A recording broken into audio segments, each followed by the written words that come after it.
রাজধানী গুলশানে চলছে কেবল অপারেটরস অ্যাসোসিয়েশন অব বাংলাদেশ কোয়াবের দ্বিবার্ষিক নির্বাচন। এবার ৩৩টি পদের বিপরীতে লড়ছেন ৩৮ প্রার্থী। নির্বাচনের বিস্তারিত জানাতে গুলশান থেকে যুক্ত হচ্ছেন reporter ফরদুর Rahman.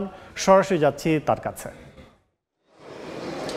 Cable operators association of Bangladesh কোয়াবের ২০২৫-২৭ দ্বিবার্ষিক নির্বাচন চলছে।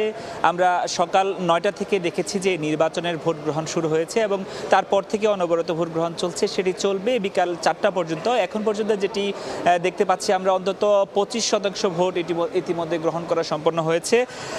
যেটি বলছিলাম, আসলে সারা দেশ থেকেই এই কোয়াবের যারা সদস্য আছেন, অর্থাৎ কেবল অপারেটরস যারা আছেন, তারা এই ভোট কেন্দ্রে আসছেন। আজকে ভোট দেওয়া শুরু করেছেন। মোট ৬১০ জন ভোটার এই নির্বাচনে ভোট দিবেন আজকে, যেটি কোয়াব আমাদেরকে জানিয়েছে। এবং যেটি জানিয়েছে যে মোট ৩৩টি পদে আসলে এই নির্বাচনটি অনুষ্ঠিত হচ্ছে, যার মাঝে মোট ৩৮ জন প্রার্থী প্রতিদ্বন্দ্বিতা করছেন। তবে ৩৩ জনের একটি পূর্ণাঙ্গ প্যানেল, সম্মিলিত পরিষদ নামে প্যানেল কিন্তু এই নির্বাচনে অংশগ্রহণ করছে এবং বাকি ৫ জনের একটি প্যানেল, যেটি নির্বাচন বোর্ড আমাদেরকে জানিয়েছেন যে সেটি আসলে আনুষ্ঠানিক প্যানেল না, যেহেতু তারা পূর্ণাঙ্গ প্যানেল নয়।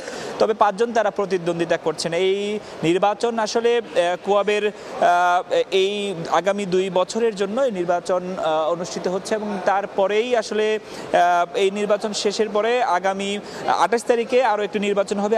অর্থাৎ আজকে যারা নির্বাচিত হবেন তাদের মধ্য থেকে সভাপতি, সাধারণ সম্পাদক সহ অন্যান্য কার্যনির্বাহী পদে যারা দায়িত্ব পালন করবেন তাদেরও একটি নির্বাচন হবে। অর্থাৎ আজকে নির্বাচন মূলত ৩৩ জন সদস্য নির্বাচন করা হচ্ছে এবং সেই সদস্যরা আসলে তাদের সভাপতি, সাধারণ সম্পাদক নির্বাচন করবেন। এবং যেটি বলা হচ্ছে, নির্বাচনের ক্ষেত্রে প্রার্থীরা বলছেন মূলত বিভিন্ন ক্ষেত্রে প্রাইরেসি করে যেসব চ্যানেল পরিচালিত হচ্ছে সেগুলোর ক্ষেত্রে তারা বিশেষ ভূমিকা রাখবে নির্বাচিত হলে। এই ছিল আমার কাছ থেকে গুলশানে কোয়াবের নির্বাচনের সবশেষ খবর।